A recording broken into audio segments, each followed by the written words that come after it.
السلام عليكم ورحمة الله وبركاته. الحمد لله وأشهد أن لا إله إلا الله وحده لا شريك له، وأشهد أن نبينا محمدا عبده ورسوله صلى الله عليه وعلى آله وصحبه وسلم، ثم أما بعد. نشرع في تفسير سورة البروج من تفسير الإمام ابن كثير رحمه الله. نستمع إلى الآيات أولا، وبعد ذلك نشرع في تفسيرها بحول الله تعالى وقوته.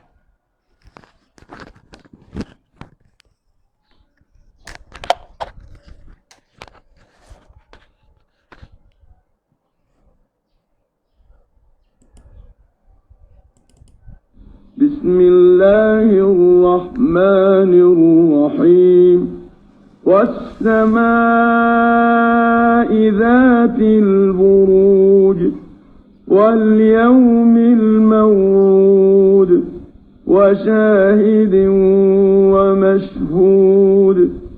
قتل أصحاب الأخدود النار ذات الوقود إذ هم عليها قعود وهم على ما يفعلون بالمؤمنين شهود. وما نقموا منهم إلا أن يؤمنوا بالله العزيز الحميد الذي له ملك السماوات والأرض والله على كل شيء شهيد. إن الذين فتنوا المؤمنين والمؤمنات ثم لم يتوبوا فلهم عذاب جهنم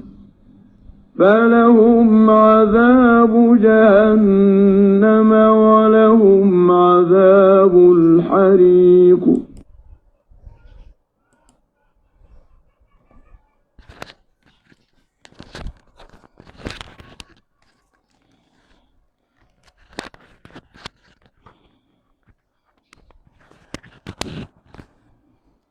قال الإمام ابن كثير رحمه الله: تفسير سورة البروج وهي مكية.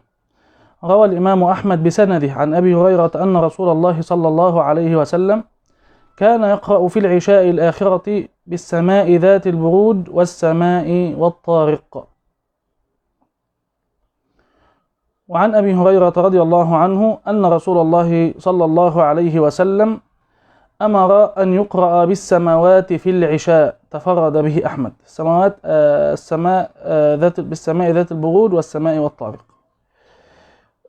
يقول رحمه الله: يقسم تعالى بالسماء وبروجها، وهي النجوم العظام، كما تقدم بيان ذلك في قوله: تبارك الذي جعل في السماء بروجا وجعل فيها سراجا وقمرا منيرا.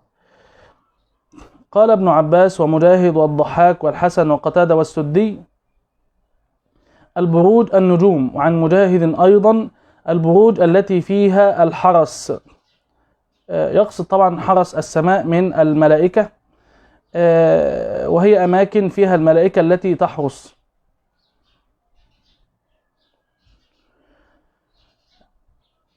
وقال يحيى بن رافع: البروج قصور في السماء. وقال المنهال بن عمرو: والسماء ذات البروج الخلق الحسن.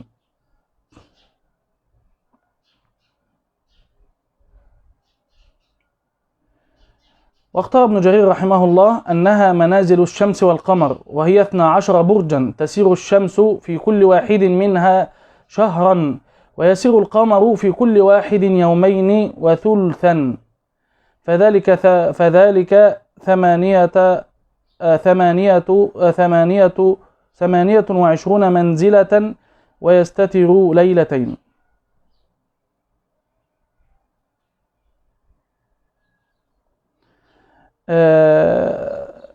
وهي التي تعرف الناس عليها ببرج العقرب وغيرها، لأن الشمس تسير أثناء السنة في أماكن مختلفة في شروقها وغروبها، فمن تأمل مكان الشروق ومكان الغروب عرف أنها تختلف، والله تعالى أعلى وأعلم.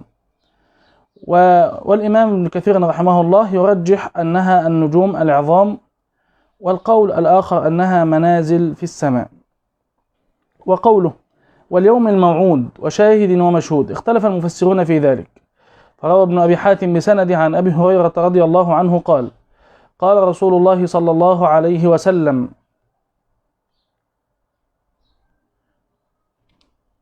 واليوم الموعود يوم القيامة، وشاهد يوم الجمعة، وما طلعت شمس ولا غربت على يوم أفضل من يوم الجمعة، وفيه ساعة لا يوافقها عبد مسلم يسأل الله فيها خيرا إلا أعطاه إياه، ولا يستعيذ فيها من شر إلا أعاذه، ومشهود يوم عرفة. حديث حسن حسنه الشيخ الألباني رحمه الله. وروى الإمام أحمد بسنده عن أبي هريرة: أما علي فرفعه إلى النبي عليه الصلاة والسلام، وأما يونس يونس بن عبيد فلم يعد أبا هريرة أنه قال في هذه الآية وشاهد ومشهود، قال يعني الشاهد يوم الجمعة، ويوم مشهود يوم القيامة.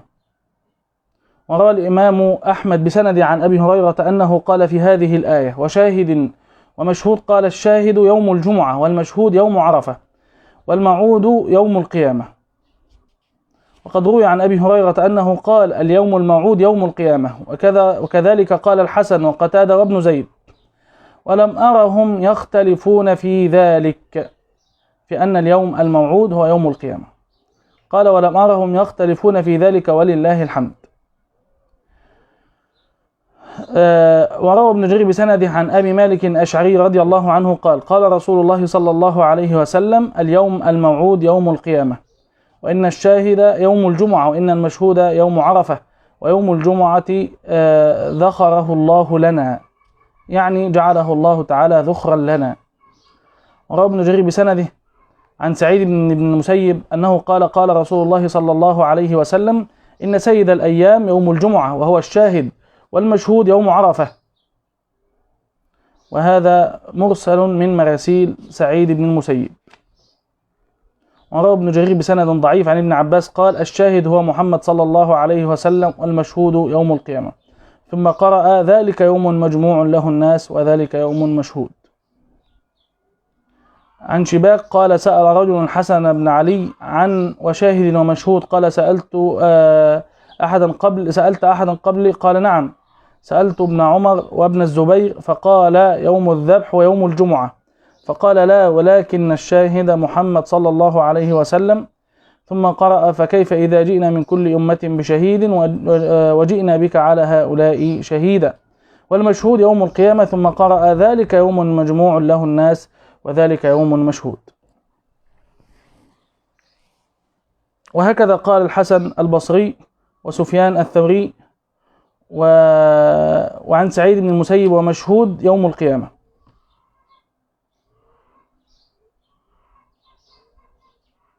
وعن ابن عباس: الشاهد الله، والمشهود يوم القيامة. وروى ابن أبي حاتم بسند عن ابن عباس: وشاهد ومشهود، قال الشاهد الإنسان، والمشهود يوم الجمعة. وروى ابن جرير بسند عن ابن عباس قال: وشاهد ومشهود، قال الشاهد يوم عرفة، والمشهود يوم القيامة. قال ابن جرير: وقال آخرون: المشهود يوم الجمعة. وعن أبي الدرداء رضي الله عنه قال: قال رسول الله صلى الله عليه وسلم: أكثروا علي من الصلاة يوم الجمعة، فإنه يوم مشهود تشهده الملائكة. إسناده منقطع. وعن سعيد ابن جبير: الشاهد الله، وتلا: وكفى بالله شهيدا، والمشهود نحن، يعني والمشهود عليهم. حكاه البغوي. وقال الأكثرون على أن الشاهد يوم الجمعة، والمشهود يوم عرفة.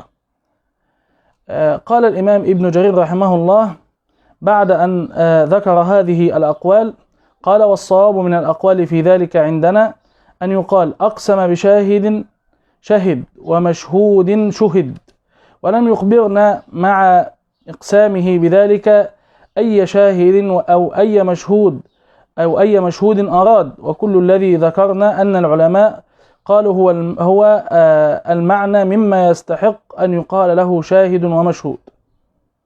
يقصد أنه لا مانع أن يقال بكل هذه الأقوال، والله تعالى أعلى وأعلم. ومثل هذا وإن كان اختلاف تضاد، إلا أنه يصح أن يحمل كالقراءات المختلفة في الآية الواحدة ذات المعاني المختلفة، فيقرأها مرة هكذا بالمعنى الذي دلت عليه هذه القراءة، ويقرأها مرة أخرى هكذا بالمعنى الذي دلت عليه القراءة الأخرى، وتدبروا فيها هكذا مرة وهكذا مرة، والله تعالى أعلى وأعلم. والذي ورد أن المشهود هو يوم الجمعة ويوم القيامة، لأن الله تعالى قال: ذلك يوم مجموع له الناس وذلك يوم مشهود. وأما الشاهد فالله عز وجل شهيد، والله جعل نبيه عليه الصلاة والسلام شهيدا،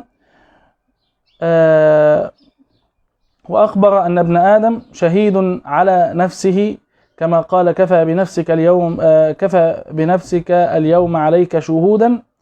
وأما ما ورد أن يوم الجمعة شاهد، فالمعنى أنه إذا اجتمع الناس يوم القيامة فكأنه يكون شاهدا على ما وقع فيه، والله تعالى أعلى وأعلم.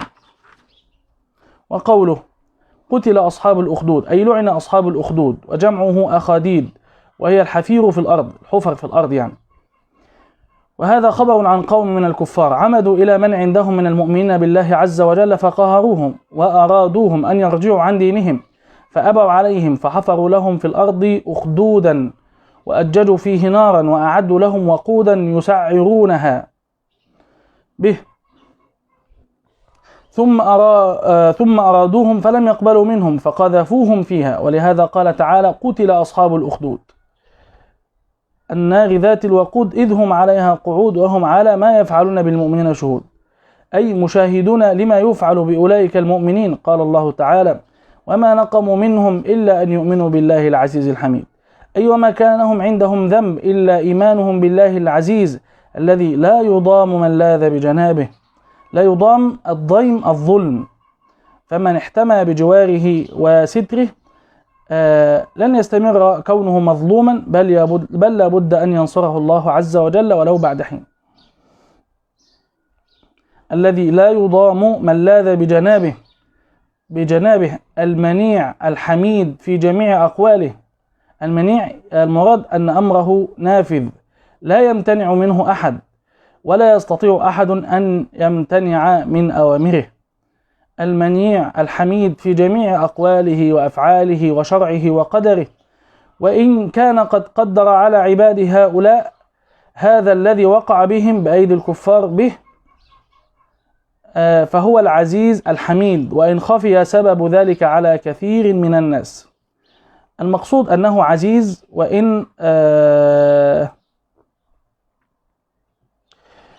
وإن قدر على أوليائه ما يكرهون،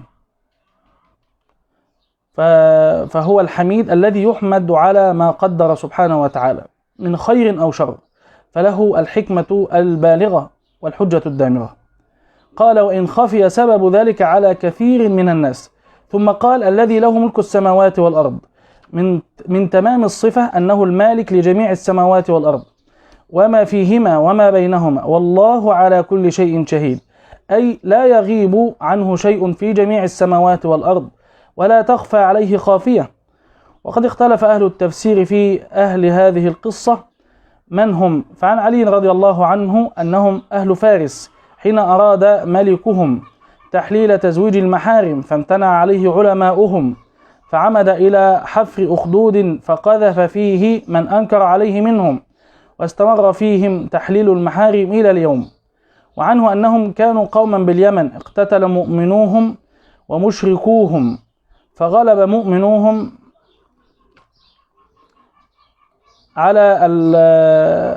على كفارهم، ثم اقتتلوا فغلب الكفار المؤمنين، فخدوا لهم الأخاديد، حفروا لهم الحفر وأحرقوهم فيها. وعنه أنهم كانوا من أهل الحبشة،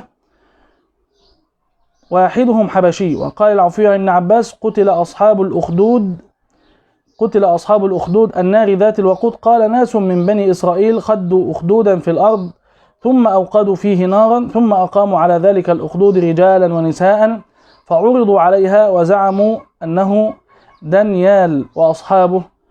وهكذا قال الضحاك ابن مزاحم وقيل غير ذلك. هذكر بقى قصة الساحر والغلام بطولها كما وردت عن النبي عليه الصلاة والسلام. ده إن شاء الله بإذن الله تعالى نتناوله في المرة القادمة. أكتفي بهذا القدر. أقول قولي هذا وأستغفر الله لي ولكم.